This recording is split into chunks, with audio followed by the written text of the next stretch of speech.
pessoal, tudo bom? Bem-vindo mais a esse webinar do Mundo API. Meu nome é Antônio Bruce. Então vamos começar esse maravilhoso webinar. Espero que todos gostem. Tenho certeza que vão gostar, tá bom? Eu vou tirar o vídeo aqui para vocês se focarem no que é o mais importante, que é a nossa palestra, a minha e do Max Cat, tá bom? Então vamos lá.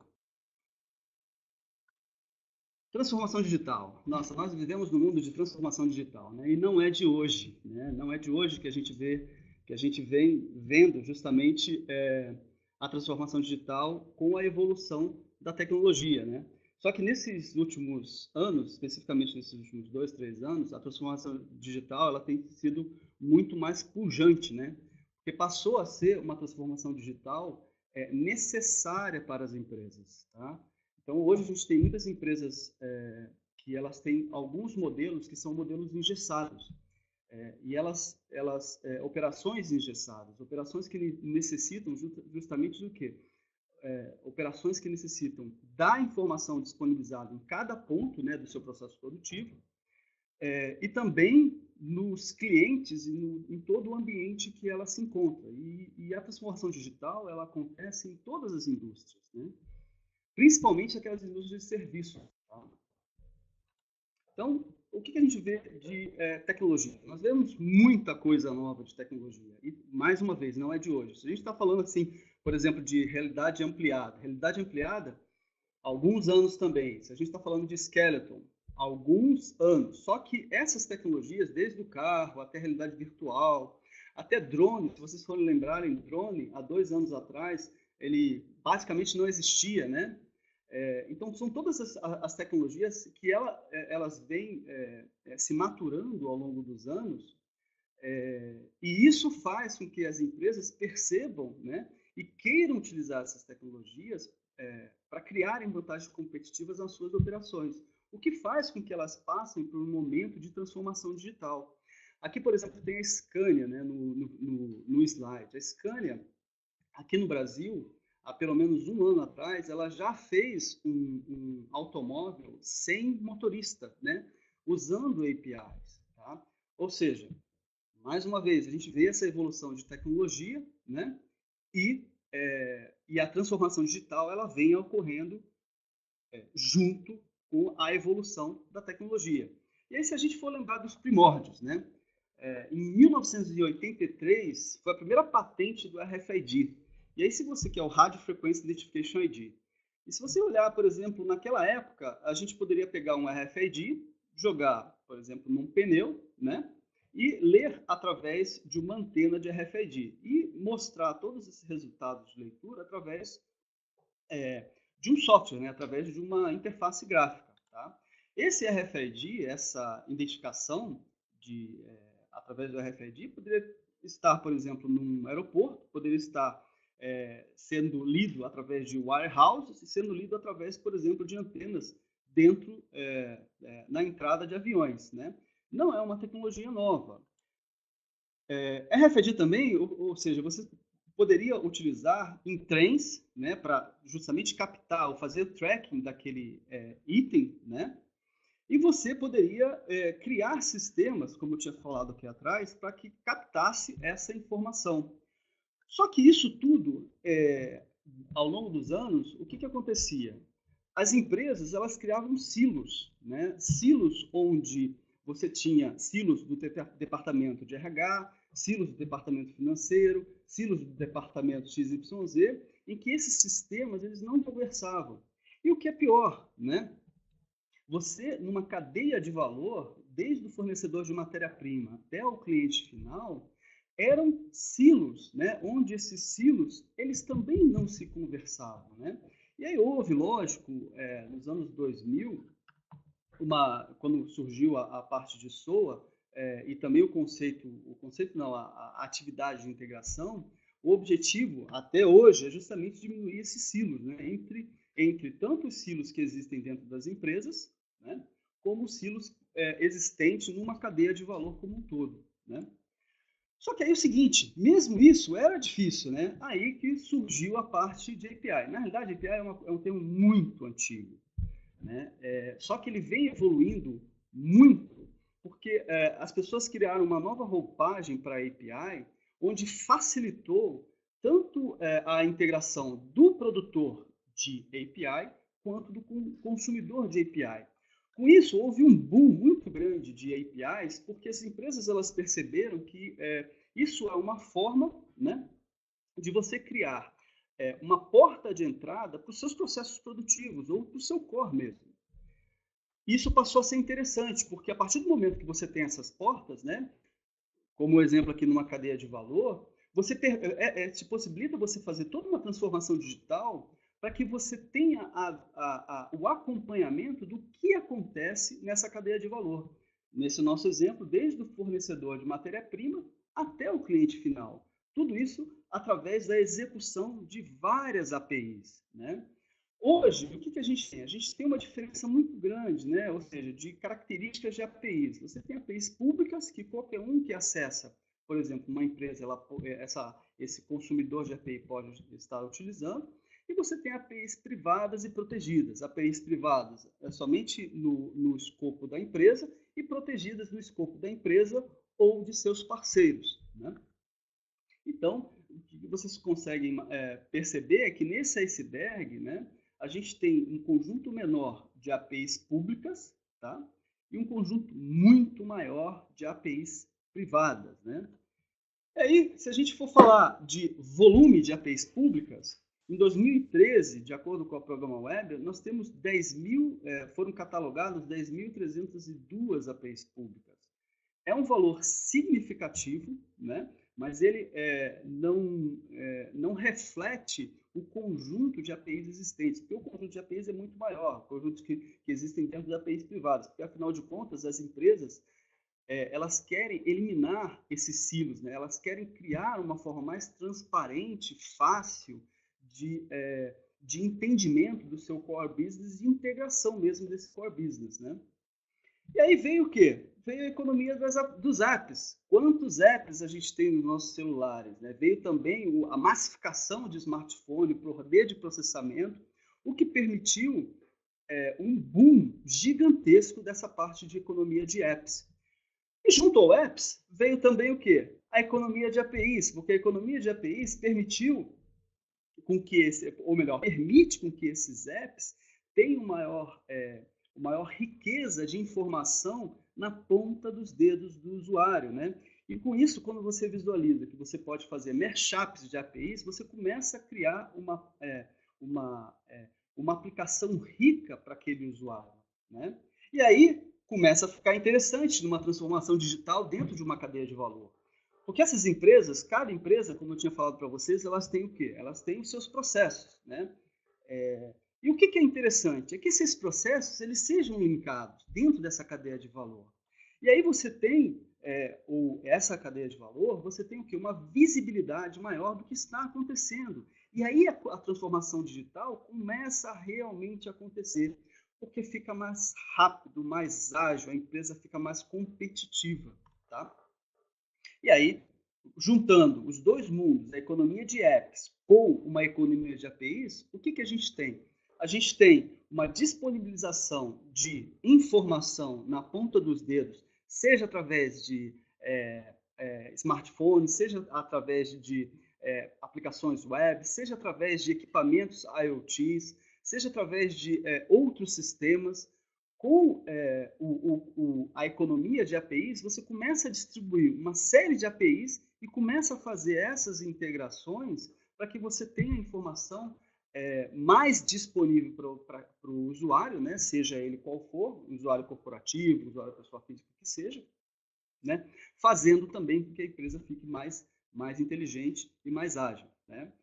Lógico que nessa transformação digital, você pode, com a economia de APIs, você pode externalizar qualquer informação.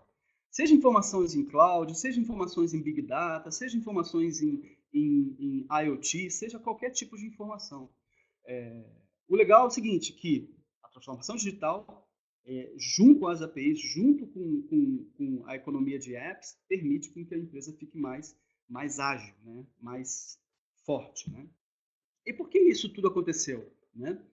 Se a gente for analisar um breve histórico da evolução desde o mouse em 1983 até a evolução de storage, poder de processamento, nós tivemos uma evolução muito grande de linguagem de programação. Nós criamos um alicerce muito grande de linguagem de programação. Né?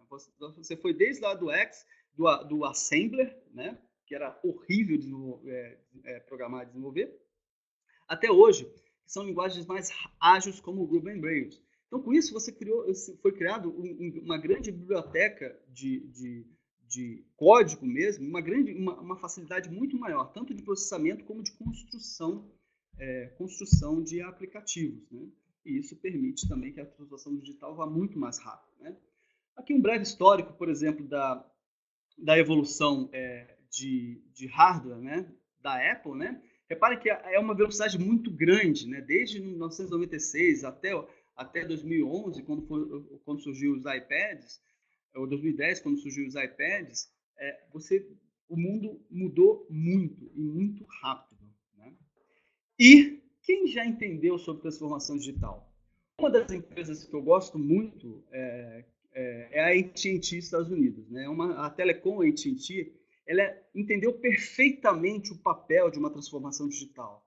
É uma empresa assim, centenária, não sei se é centenária, mas é uma empresa que tem mais de 20 anos, uma empresa bem consolidada nos Estados Unidos. E aí, se você for analisar o site da AT&T, ele tem um site de desenvolvedor bem completo. A todo momento, eles criam eventos focados para o desenvolvedor, né? Eventos que fazem com que o desenvolvedor, ou mesmo startups, criem aplicativos que vão interagir com o core da empresa. Né? Até, por exemplo, a própria parte de TV da AT&T, ele tem um site de desenvolvedor. Então, é uma empresa que entendeu perfeitamente a importância de APIs e a importância de ter uma transformação digital interna. Né? No próprio site da AT&T, você pode fazer um tour, tem tour em vídeo das APIs, ou das APIs, né, da plataforma de APIs dela, e por segmentação, seja advertising, seja parte de SMS, que é milenar também, então é bem completo. Então essa empresa entendeu realmente a importância, né, de APIs e da transformação digital para que faça com que ela seja mais rápida. Né? Outra empresa é a Lind Club. A Lind Club tem uma avaliação de 8 bilhões, né? É peer-to-peer, ou seja, ele empresta dinheiro de uma pessoa para outra, né, de investidores para uma pessoa que queira o investimento, e ela entendeu direitinho o que é transformação digital, assim como várias fintechs, porque a Lind Club é uma fintech. E aí, se você for olhar, eu disponibilizo um link aqui, de uma matéria que são 41 APIs que estão fazendo a onda, né, estão fazendo barulho no mundo fintech, porque entenderam direitinho a importância de APIs no mundo fintech. E essas empresas, muitas delas por serem startups, né, lógico que tem empresas mais consolidadas como a Mastercard, muitas como elas sendo startups, elas vêm com a gana, né, de fazer uma revolução nesse mundo digital, né, de mostrar realmente que elas são ágeis, inteligentes, que elas fazem mashups, que elas dão um valor maior para aquele cliente que são usuários delas. Né? Então, vale a pena olhar algumas dessas fintechs, como que elas estão trabalhando a parte de API. E eu não... a Netflix é imbatível, né? Netflix, há 3 anos atrás, eu fui no congresso de API e a Netflix é imbatível em termos de uso de APIs, né? Tem até uma API que a Netflix criou que ela simplesmente fechou para o público, porque estava sendo muito consumida, né? Então, se você for olhar a Netflix, além do crescimento dela, em termos de request, ela tem mais de 1.000 equipamentos que são consumidores de APIs, e não necessariamente são equipamentos que ela desenvolveu, que ela programou para que disponibilizasse o conteúdo dela. Né? Então, vale a pena também sempre olhar a Netflix. Twitter também é um clássico, né? É um clássico, números assim gigantescos. 75% do tráfego gerado pelo Twitter não são originários do Twitter, ou seja, são através de apps que o Twitter não tem a mínima ideia. Né? Disponíveis APIs, né? E essas APIs, elas são consumidas por esses apps, né? E aí tem outros valores aqui na tela de vocês, tá? Lembrando que muito do negócio do Twitter, eles são alicerçados por APIs, tá? Então, mais uma empresa. Outra empresa que também eu gosto bastante, né, que é uma empresa orgânica, rapidamente escalável, Spotify. Todo o modelo de negócio da Spotify também é baseado em APIs. Ele segue muito a linha da Netflix, tá? Então, com vários devices também, onde você pode estar assistindo o mesmo conteúdo em devices distintos. E o Spotify também, ele tem um site para o desenvolvedor que é bem completo, tá? Vale a pena dar uma olhada só para ter um norte, né, para quem está entrando nessa parte de disponibilizar um site que seja interessante para o desenvolvedor, para as pessoas entenderem como funcionam as APIs dessas empresas, né? E oportunidades com disrupção. Bom, você tem desde oportunidades, até com a evolução da tecnologia, como a gente falou lá atrás, né, na parte de Car Hub, ou seja, hubs que podem servir como informativos para apps, né? Então, esses hubs, eles comunicam diretamente com o bus car que é existente em muitos carros, principalmente os mais atuais, né? Que dão informações como temperatura, direção, etc., né? Como eu tinha falado lá atrás, a própria Scania criou todo um caminhão sem a necessidade de motorista, baseados em APIs, até negócios que são interessantes, como a Zapier, ou como aqui no Brasil a Pluga, que cria justamente o quê? E aproveita esse mundo de APIs para criar produtos compostos, né? Ou utilizar APIs na parte de automação industrial, automação de residencial e IoT. Tudo isso, tudo que está nascendo agora nessa linha, né, são fortemente alicerçados em API. Então, tem uma grande oportunidade de criar negócios disruptivos utilizando APIs, principalmente fazendo a composição de APIs, né, ou seja, fazendo mashups de APIs.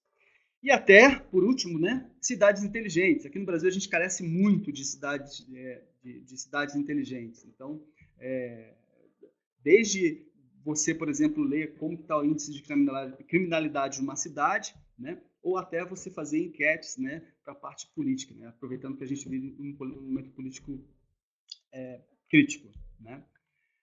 E por que usar APIs, né? São muitas as razões. Uma empresa pode querer ampliar o canal de distribuição, né, através de outras empresas parceiras, aumentar o faturamento, criar oportunidades para parceiros, né, porque criam produtos novos, estender a linha de produtos visando competitividade, né, criar produtos que irão revolucionar o mercado, criar produtos rápidos, atender os clientes atuais, reduzir o investimento técnico de marketing. São várias razões. Eu não vou entrar no mérito aqui, porque isso aqui é só para dar um highlight para vocês, né? E em termos de modelos de negócio, né? Começou-se com modelos de negócio de monetização com APIs, como o desenvolvedor paga, né? Ou era free, ou o desenvolvedor paga. E esse modelo se ampliou bastante, né? Tem a referência do John Muster, que ele tem uma palestra espetacular sobre monetização, também vale a pena dar uma olhada. E aí, o caso de ou o desenvolvedor paga, o desenvolvedor pode pagar no modelo freemium, né, baseado num tempo, o desenvolvedor pode pagar conforme ele vai utilizando, o desenvolvedor recebe o dinheiro conforme o usuário dele recebe, né, ou melhor, o cliente dele paga a esse desenvolvedor. Ou seja, existem alguns modelos bem interessantes de monetização com foco em API, né? E como identificar uma oportunidade de API? Como que é a melhor API, né? Como que eu vou criar a minha API? Imagina que eu sou uma telecom, uma empresa de seguros, imagina que eu sou uma empresa bancária, né? Como que eu vou fazer? A dica número 1 trate a sua API como um produto, né? Não trate a API como uma parte técnica que seja legal, né? Trate a sua API como um produto. E, tratando como um produto, um dos itens que pode ser utilizado, que é bastante interessante, é o Canvas, né? Então, por exemplo, proposta de valor. O que o seu API vai oferecer para o mercado que realmente terá valor para os seus consumidores de APIs? O que ela vai oferecer? Qual é a proposta de valor dela, né? Ou Value Proposition, né? Custom Segments. Quais segmentos de clientes serão o foco da API? Serão clientes de uma indústria específica? Serão clientes genéricos? Né? canais. Quem serão os seus parceiros de APIs? Por exemplo, você pode fazer mashups, né? Então, esses canais, através de mashups, outros parceiros, podem ser startups, né? Quem serão esses parceiros, né? Customer Relationships. Como que a sua empresa se relacionar com cada segmento de cliente? E como que você vai incentivar que todos lembrem e amem a sua API, né? Se ela é um produto, você quer que o seu produto tenha um amor por aquele que o utiliza, né? Key Activities, ou atividades-chave. Quais são as atividades essenciais para que seja possível a entrega, seja entregue a proposta de valor de sua API, né? Quais são as atividades? Infraestrutura, publicidade, né? Time, né? Quais são os recursos, né? O Key Resources. Quais são os recursos necessários para realizar as atividades chaves para a sua API? Será que você vai precisar de um API Gateway? Será que você vai precisar de um API Management? Será que você vai precisar de uma fábrica de software para construir o seu API? Será que você vai construir um business plan? Sempre é interessante construir um business plan, né? Parcerias, né? OK Partnerships. Quais atividades chaves que serão terceirizadas? Para que os recursos principais, e quais são os recursos principais que você tem que adquirir para a sua API ter sucesso, né? Isso você tem que pensar também. Fonte de receita, que é a parte de monetização que no slide anterior que eu dei bem um highlight para vocês. E, por último, a estrutura de custos, né? Que, lógico, tem que ser considerada, né? E uma dica, né? Sempre é importante que todos que utilizam a sua API lembrem e amem da sua API. Uma API, mesmo que seja uma API privada, uma API protegida, né? É importante que as pessoas estejam engajadas, literalmente engajadas e totalmente engajadas para que essa API ela seja um sucesso, né? Porque senão vai ser só um aspecto técnico e não um aspecto de negócio ou um aspecto necessário para uma transformação digital, né? Então, uma ação de mindshare, atividade de mindshare, de hardshare, ou share of mind, share of heart, sempre são importantes. Pode ser congresso, pode ser workshop, pode ser meetup, qualquer atividade é importante para que as pessoas entendam muito bem o que é a sua API, qual é o seu propósito da sua API e que amem e lembrem sempre que a sua API existe, né? E, para lembrar, API realmente é a cola desse mundo digital, muito mais uma transformação digital das empresas que querem criar essa agilidade, né? Ou seja, que querem se transformar, e as startups fazem isso muito bem, né? Ou seja, elas já nasceram totalmente digitais, então a API é a cola desse mundo digital. Sem API não tem transformação digital, né? Estamos passando, lógico, um momento único, né? Ou seja, a gente é um momento único e muito acelerado, porque nós temos lá uma evolução de hardware e software, como eu tinha falado para vocês, e a gente tem uma produção muito rápida. Isso é muito legal, né? E, por último, para uma estratégia de API de sucesso, encarar a API como produto. Não como parte técnica. Parte técnica é um item importante, mas principalmente como um produto. Tá bom? Bom, obrigado e sejam bem-vindos ao nosso ecossistema de APIs. Acesse o nosso site. Agora o Max Katz vai dar continuidade no webinar. E obrigado, gente. Só um detalhe. Perguntas no final, tá bom? Ou então por texto. Obrigado.